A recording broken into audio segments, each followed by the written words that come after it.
بسم اللہ الرحمن الرحیم النبی اولی بالمؤمنین من انفسہم صدق اللہ العظیم۔ میں سب حضرات سے ملتمس ہوں محبت کے ساتھ بارگاہ رسالت میں درود و سلام کا نذرانہ پیش فرما لیجیے۔ صلی اللہ علی النبی الامی وآلہ صلی اللہ علیہ وسلم، صلاة و سلاما علیک یا سیدی یا رسول اللہ، صلاة و سلاما علیک یا سیدی یا حبیب اللہ، بلغ العلا بکمالہ کشف الدجا بجمالہ، حسنت جمیع خصالہ صلوا علیہ وآلہ، مولاي صل وسلم دائما ابدا على حبیبک خیر الخلق كلهم۔ میرے برادر محترم جناب حضرت علامہ مولانا مفتی محمد فیاض قادری صاحب اور دیگر مجلس میں تشریف لائے ہوئے علماء کرام، ثنا خان مصطفیٰ، بالخصوص سید احمد صاحب اور انتظامیہ مسجد اور محترم سامعین کرام، اس بندہ عاجز نے حمد و ثنا، درود و سلام کے نذرانے کے ساتھ ساتھ رب کائنات کی عظیم توفیق اور اس کے فضل و کرم سے اللہ کے مقدس معظم بابرکت کلام قرآن مجید فرقان حمید پارہ نمبر 21 سورۃ الاحزاب کی ایک آیت مبارکہ کا کچھ حصہ آپ کے سامنے تلاوت کرنے کا شرف حاصل کیا ہے۔ اللہ کی بارگاہ میں دعا ہے رب کائنات اس عاجز کو اس مختصر وقت میں اس کا صحیح ترجمہ، صحیح مفہوم اور اس کے متعلق صحیح آپ کی خدمت میں درس پیش کرنے کی سعادت نصیب فرمائے۔ حضرات محترم، یہ جو بزم سجی ہے یہ مصطفیٰ کریم صلی اللہ علیہ وسلم کی صدقہ ہے، اور صرف یہ بزم نہیں ہے، جتنی بزمیں سجتی آئی ہیں اور سجیں گی وہ ہیں ہی آقا کریم صلی اللہ علیہ وسلم کے نام کی۔ اور پھر رب کائنات نے ازل سے حق اور شر کو پیدا کیا ہے۔ شر نے پورا زور لگایا کہ حق کو مٹا دیا جائے، حق کو گرا دیا جائے، لیکن رب کائنات نے اگر میرا رب خود چاہتا تو حق ہمیشہ غالب رہتا اور شر ہمیشہ کے لیے نیست و نابود ہو جاتا، لیکن رب کائنات نے حق کے لیے حق والوں کو چنا، حق کے لیے حق نے حق والوں کو چنا، اور جن کو اللہ نے چن لیا ان کے نام اللہ نے ہمیشہ کے لیے بلند فرما دیے۔ حضرات محترم، میں نے آپ کی خدمت میں عرض کی کہ اللہ نے حق اور شر، حق اور باطل یہ ہمیشہ سے ہے۔ حق کے لیے اللہ نے اپنے مخصوص اور پیارے لوگوں کو چنا، اور اس بزم کا مقصد حق کا قائم کرنا ہے۔ اور حق کیا ہے؟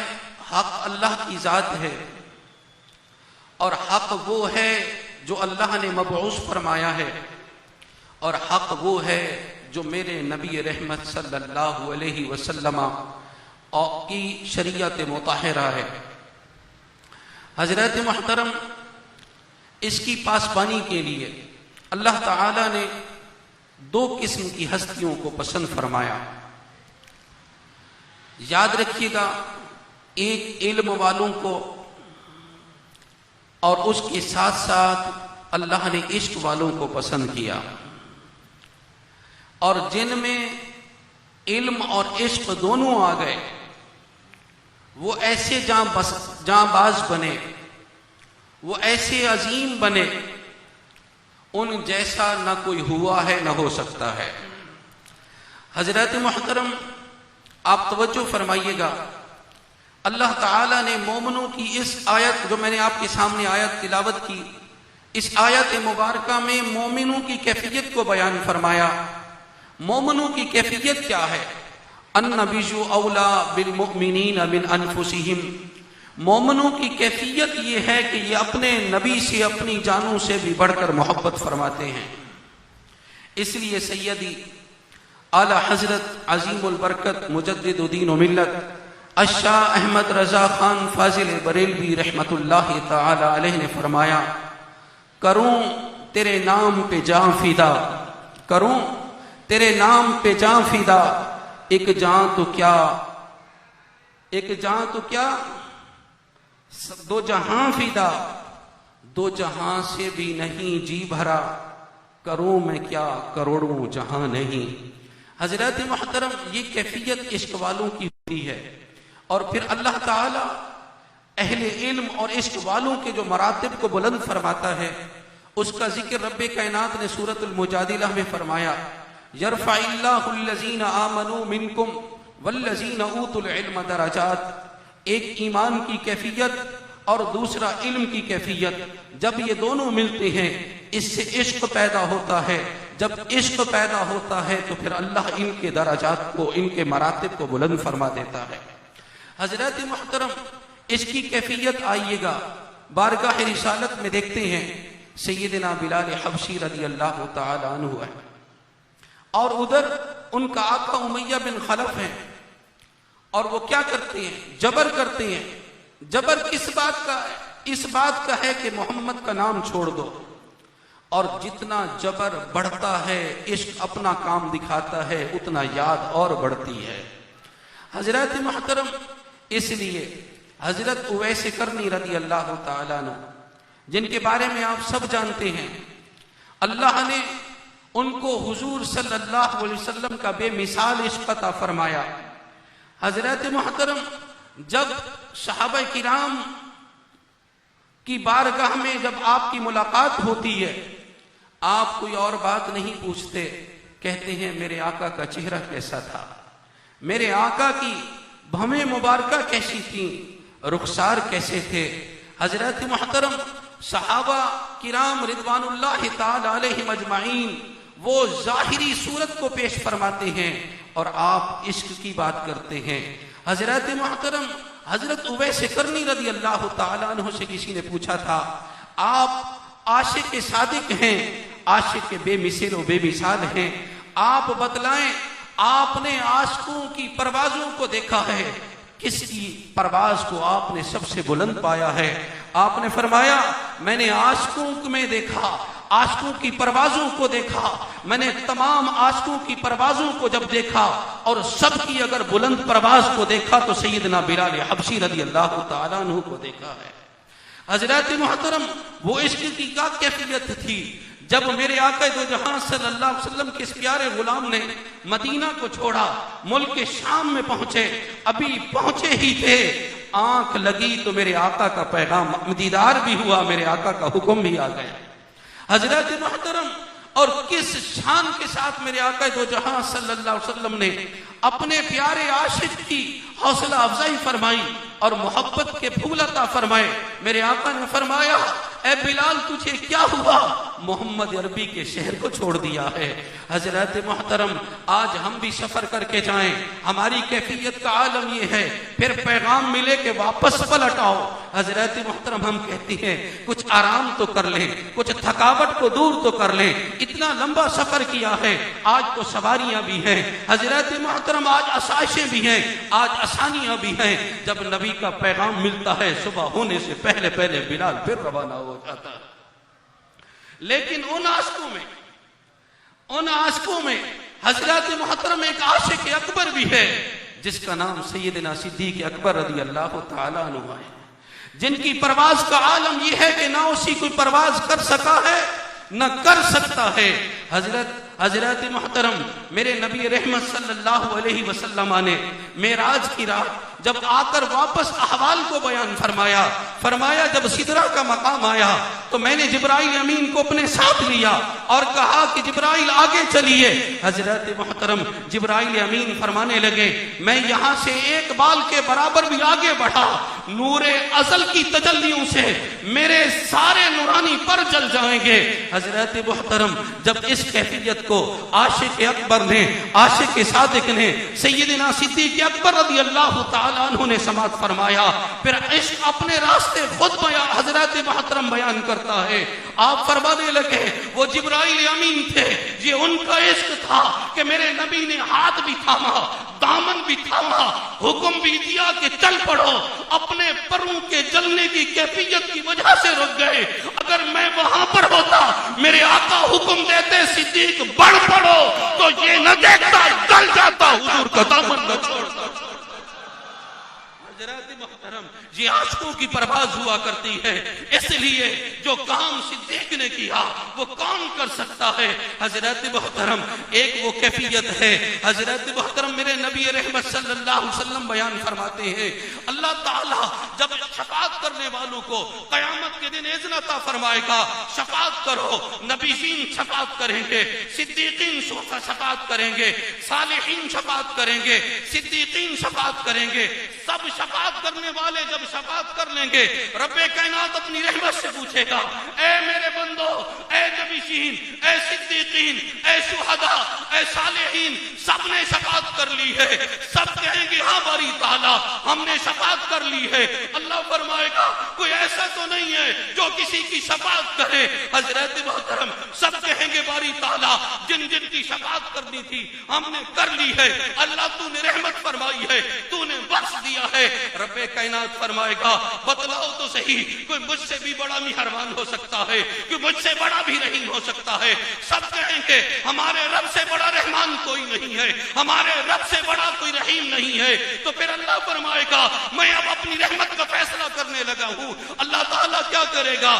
جہنمیوں میں سے جہنمیوں کا ایک چلو اٹھائے گا اپنی رحمت دست قدرت سے اور ان کو اٹھا کے جنت میں داخل فرمائے گا۔ حضرت محترم ساتھ سیدنا عمر فاروق رضی اللہ تعالیٰ عنہ کھڑے ہوئے ہیں، عرض کرتے ہیں یا رسول اللہ آپ اپنے رب کی بارگاہ میں دعا فرمائیے، اللہ نے آپ کی دعا کو کبھی رد نہیں فرمایا، اللہ اس میں مزید اضافہ فرما دے، اللہ اس میں مزید برکت عطا فرما دے۔ جب رب کائنات اپنی رحمت کا چلو اٹھائے گا اس میں اللہ مزید اضافہ فرما دے، ایک دفعہ ہوگا تو دو دفعہ فرما دے، اس میں اور برکت عطا فرما دے۔